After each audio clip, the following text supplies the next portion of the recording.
Hey credit heroes, if there is a court judgment on your credit report, there's a very good chance that it shouldn't be there. And today I'm going to teach you how to remove it, so you better stick around.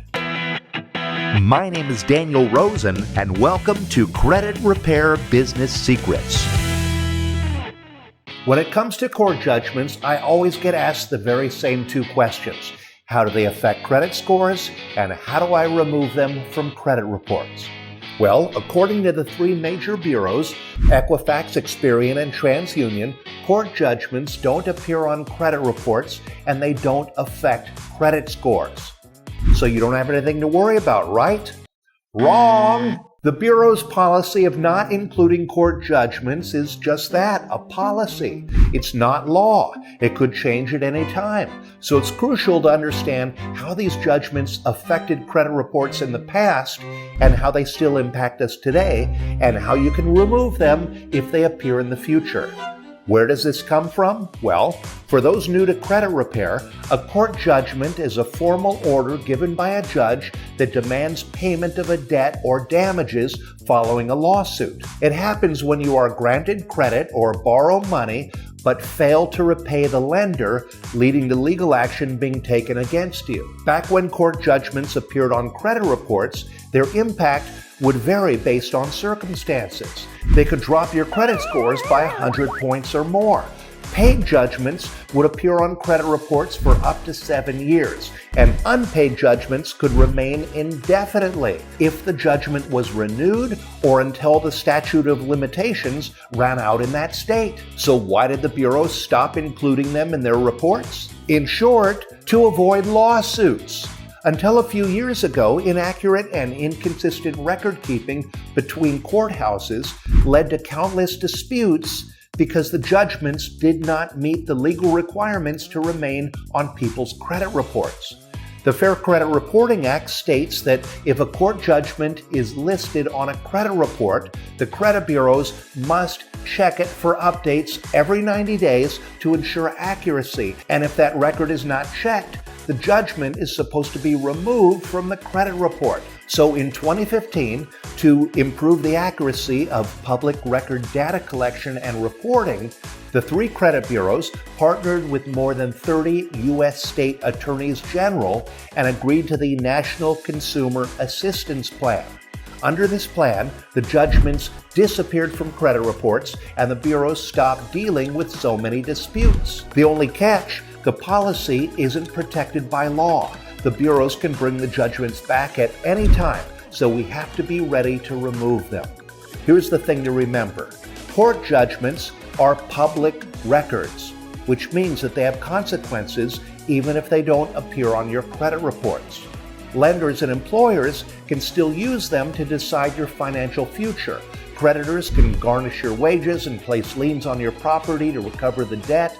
And negative items stemming from the judgments, like late payments or collections, can still hurt your scores. So remember, even if a judgment doesn't appear on your credit report, you still have to deal with the financial impact. If a judgment appears on your credit report while the NCAP policy is active, contact the credit bureaus and ask why. If a judgment appears on your credit report and it's confirmed that the policy has changed, it's time to get work removing it. And that's when you can use the public record system to your advantage. Here's why this is important. Public records are different than most negative items that appear on credit reports because the courts don't actually send them to the bureaus. Before the NCAP, the bureaus bought the records from companies like LexisNexis, which collected them from public databases like Pacer. When the credit bureaus received the records from LexisNexis, they very often listed the furnisher of information as the recorder of deeds, the clerk of the courts, the magistrate, or the municipal court.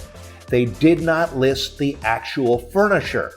And this amounted to false reporting, which directly violated the FCRA and provided a perfect reason to dispute the court judgment. Here's what you need to know. Before the NCAP agreement, this was the proven method for removing court judgments from your credit report. And it's still the proven method used to dispute other public records like bankruptcies and foreclosures. First, as always, you begin the credit repair process by disputing any incorrect information that appears on your credit report. If you believe an error was made during the court proceedings and you have evidence supporting your claim that could vacate the judgment, consider contacting an attorney.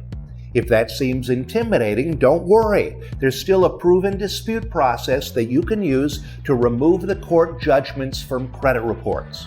Step number 1, sign up for a PACER account.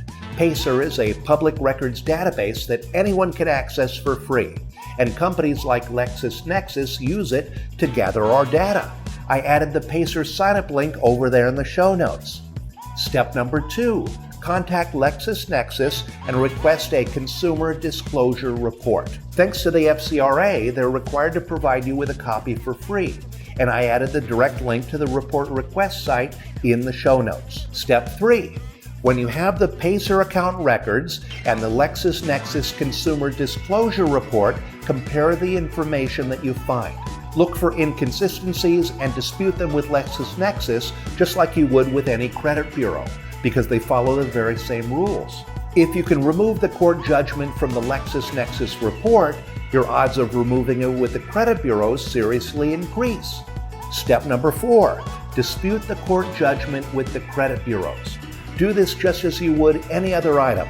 If the bureau verifies the information, then move on to the next step. Step 5, send a simple letter to the clerk of the court where the court judgment was filed. There's no need to get into details or specifics, just say something like, I have a record from your court appearing on my credit report. I've disputed the item with the credit bureaus, Equifax, Experian, and TransUnion, all of which confirm the record was verified by you. Please provide the procedure in which you verify records with the credit bureaus. Send this letter to the clerk of the court with a self-addressed stamped envelope and your return address, making it very easy for them to respond. The clerk of the court will usually respond with a letter explaining what you already know. They do not report to the credit bureaus. Step 6, make a copy of the letter you received from the clerk of the court and send it to the credit bureaus along with a demand for deletion.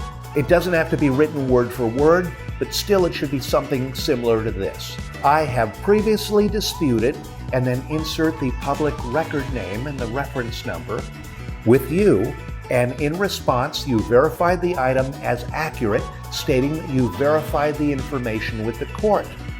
I contacted the court and their response is enclosed. It is clear that they do not report to you or any credit bureau for that matter. Therefore, your initial response verifying the item with the court was either an error or a lie. Either way, the reporting requirements do not comply with FCRA Section 611, 15 U.S.C. Section 1681I, and the information must be deleted immediately. The bureaus know the law and they understand that they have a potential violation if they don't remove the item, so they'll typically respond with a deletion. If the court judgment is deleted, you'll soon be able to qualify for loans and lines of credit without dealing with the predatory high interest rates that keep people with bad credit stuck in the never-ending cycle of debt. If the bureaus refuse to delete the court judgment despite your valid reason for removal, then it's time to file a complaint with the CFPB because you are entitled to fair and accurate reporting. If you'd like the templates for these public record dispute letters, you can download them for free at creditrepaircloud.com/public-record-dispute. And here's my final point. Court judgments may not directly affect credit scores at the moment, but they do a lot of indirect damage, and there's no guarantee that the bureaus will keep this policy forever. So avoid court judgments whenever possible, but if you can't, don't give up. You can still fight back. And I'll end by saying, if you want to learn more about boosting credit scores, check out my episode, Delete Collections with These 4 Proven Tactics. And if you'd like to get certified in the dispute process and gain confidence and grow your credit repair business, check out our Credit Hero Challenge. Doors are closing soon, so sign up right now at creditherochallenge.com and start changing lives.